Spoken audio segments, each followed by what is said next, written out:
Hello everyone, আজকে দেশি মুরগির মাংস রান্না করা হবে। তো প্রথমে মুরগিটাকে কেটে ধুয়ে নিতে হবে। ভালো করে ধুয়ে নিলাম।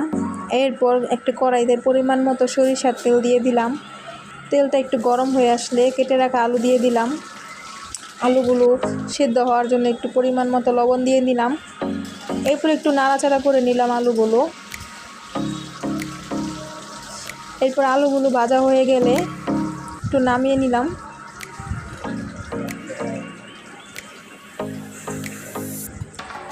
নামিয়ে নেওয়ার পর সেই একই তেলে ফোড়নে দিয়ে দিলাম তেজপাতা, একটু জিরা আর গরম মশলা।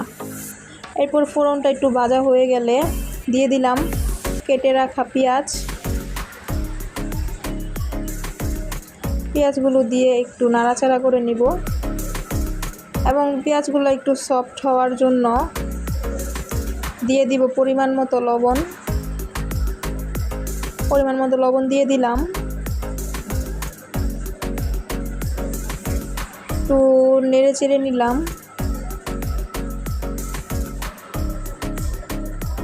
পেঁয়াজগুলো একটু নরম আর একটু হালকা একটু ব্রাউন হওয়ার জন্য অপেক্ষা করব। এরপর দিয়ে দিলাম পরিমাণ মতো আদা আর রসুনের পেস্ট। এরপর দিয়ে দিব কাঁচা লঙ্কা পেস্ট দিয়ে একটু মশলার সাথে কষিয়ে নিব।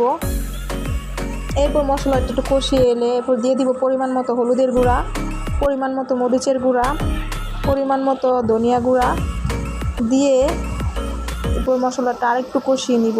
এরপর একটু দিয়ে দিলাম জল, মশলাটা যাতে পুড়ে না যায়। এরপর যখন দেখব মশলা থেকে তেলটা ভেসে উঠেছে এরপর দিয়ে দিব পরিষ্কার করে ধুয়ে রাখা মাংসগুলা।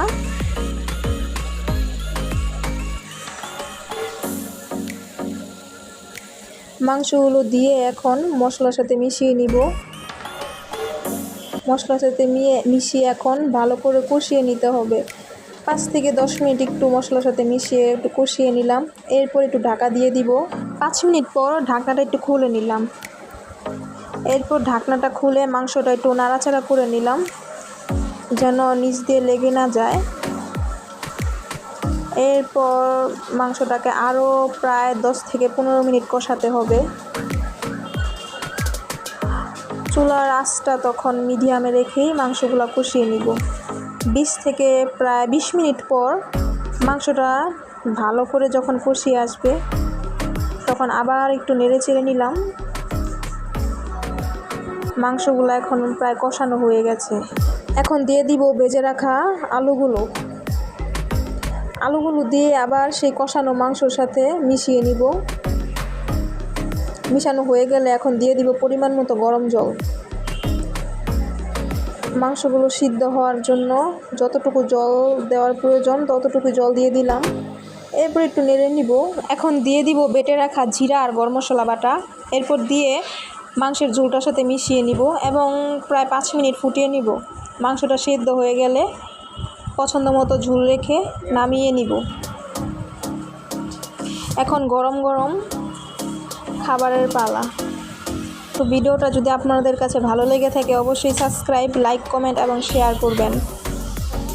ধন্যবাদ সবাইকে।